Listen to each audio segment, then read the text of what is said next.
இன்னைக்கு நிறைய கிறிஸ்துவங்க அப்படிதான் சொல்லுவாங்க, ரட்சிக்கப்பட்டு 20 வருஷம் ஆயிடுச்சா, 40 வருஷம் ஆயிடுச்சு, ஆனா சுத்தன இடத்துல தான் சுத்தி இருக்காங்க.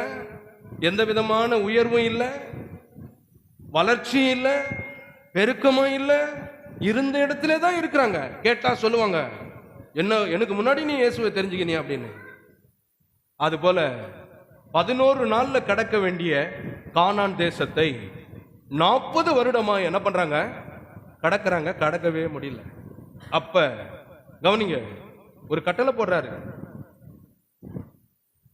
என்ன கட்டளை போடுறாரு? இந்த 20க்கு கீழே இருக்கிறவங்க எல்லாம் காப்பாற்றப்பட்டுட்டோம், 20க்கு மேல இருக்கிறவங்க எல்லாம் வனாந்தரத்துல மடிந்து போகட்டும் அப்படின்னு சொல்லி.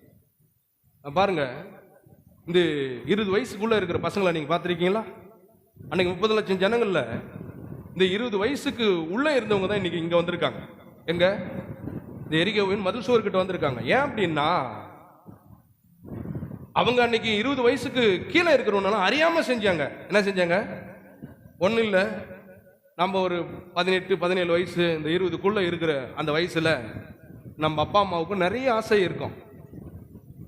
என்ன ஆசை இருக்கு? பையன் நல்லா காலேஜுக்கு போகணும், படிக்கணும், பெரிய லெவலில் வேலையில் இருக்கணும், அவன் சம்பாதிச்சு இதெல்லாம் வாங்கணும், வீடு கட்டணும், இப்படி எல்லாம் ஒரு ஆசை இருக்கும்.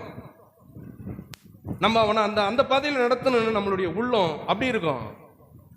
ஆனா அந்த 20 வயசுக்கு உட்பட்ட அந்த பசங்க அவங்கள நம்மள சொல்லுவாங்க, இந்த ஆளுக்கு வேலையே இல்லை, ஓல்டு மேன், வயசானவன், எப்ப பார்த்தாலும் பெரிய தொல்லையா, நய நய நய நய என்ன பண்ணிட்டு இருக்கிறாரு, நச்சரிச்சுனே இருக்கிறான் சொல்லி.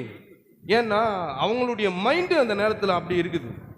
அது மாதிரி இந்த இஸ்ரவேல் ஜனங்கள் 40 வருடம் சுத்தி திரிஞ்சதுக்கு காரணம் ஆண்டவர் பொறுப்பு இல்லை, அவருடைய ஆசை எல்லாம் என்ன, இந்த 30 லட்சம் ஜனங்களும் போய் கானான் தேசத்துல பாலும் தேனும் ஓடுகிறனாலும் விசாலமான தேசத்துல அவங்க வாழணும், அதுக்காகவே நான் இறங்கி வந்தேன், அதுக்காகவே செங்கடலை பிளந்தேன் அப்படின்ற ஒரு வைராக்கியமா இருக்கிறாரு. அப்பாவுக்கு அப்படி வைராக்கியம் இருக்கும், பார்த்திருக்கீங்களா? நல்ல தகப்பனுக்கு அந்த வைராக்கியம் தான் இருக்கு. நம்ம பிள்ளைங்களை இப்படி பண்ணணும், அப்படி பண்ணணும் அப்படின்லாம் எனக்கெல்லாம் ஆசை அப்படிதான் இருக்கும்.